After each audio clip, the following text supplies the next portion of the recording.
In the heart of Mabini, Gamu, Isabela, where agriculture has long been a way of life, stands a community united by a common dream to uplift the lives of farmers and build a better future for generations to come.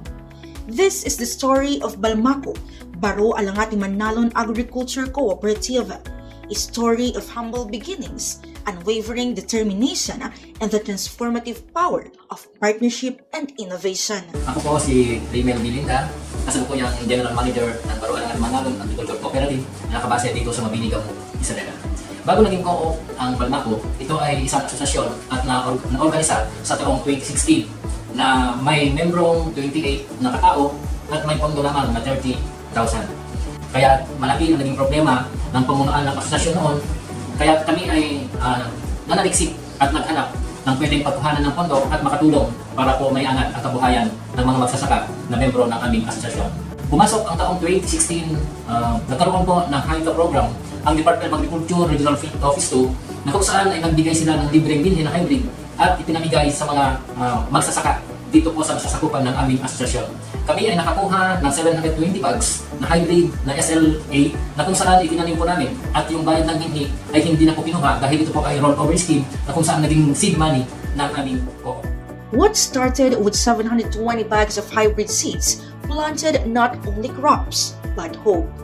That intervention became the foundation of Balmako's journey toward growth and success. Nakakuha na kami ng other interventions maliban po sa seeds na kung saan binigyan po kami ng post-harvest facility na rice combine harvester. Binigyan din po kami ng isang intervention na kung saan binigyan po kami ng 4-wheel drive tractor na kung saan gagamitin namin para mas maganda ang aming land preparation. Dati, ang ginagamit ng aming mga membro ay kalabaw at saka head tractor.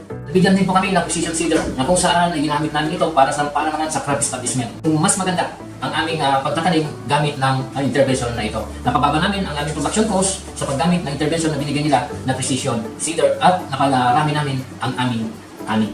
Dati ang ginagamit ay thresher. Binigyan din po kami ulit ng isang rice combine harvester. Mas lalong mapadali ang aming pag-ani. 2022, tuloy-tuloy pa rin po ang pagbibigay nila sa amin ng mga interventions. Hindi lang sa physical, kundi sa tulong din sa pag-aaral. Na kung saan dito ginanap ang season-long training na kung saan tinuro sa amin ang mga paraan para po mas mapaganda ang aming pagsasaka.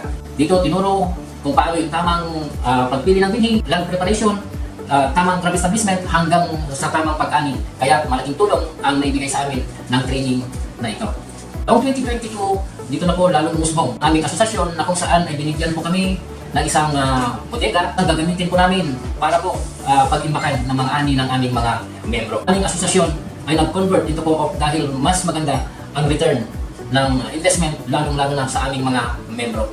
Hinikayat po kami ng DARFO2 na gawing co-op ang aming asosasyon. Kaya taong 2023, sa buwan ng Setyembre, nabuo ang Baro Alangati Manalon Agriculture Cooperative. Dati ang membro namin sa asosasyon ay 28 lamang at sa ngayon 600 na membro po namin. At ang dating area of operation ay municipal at ginawa pong provincial-wide na po ang operation ng Balmako. Hanggang ngayon ay patuloy pa rin ang pagbibigay nila ng ayuda, interventions dito sa aming co-op. Ito po ginanap ang demo ng Balanced Fertilization Strategy na kung saan ay kinaganayan pa kami ng DACBRC at dito rin naganap ang demonstration ng Globe Glycemic Rice Index na kung saan ay naging successful at may impact sa aming mga membro. Dahil dito ay nakilala ang Baro Alangati Manalon Agriculture Cooperative bilang isang rice champion dito sa Region 2. Kaya patuloy po kaming nagpapasalamat sa DA sa walang sawang pagtulong po sa amin. From 28 dreamers with a vision to a cooperative with more than 600 members,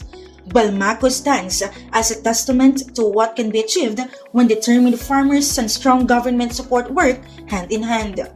Through the continued partnership with the Department of Agriculture, seeds of hope have grown into harvests of success. In every field cultivated, in every family empowered, and in every life transformed, the story of Balmako continues. Together, we grow. Together, we prosper.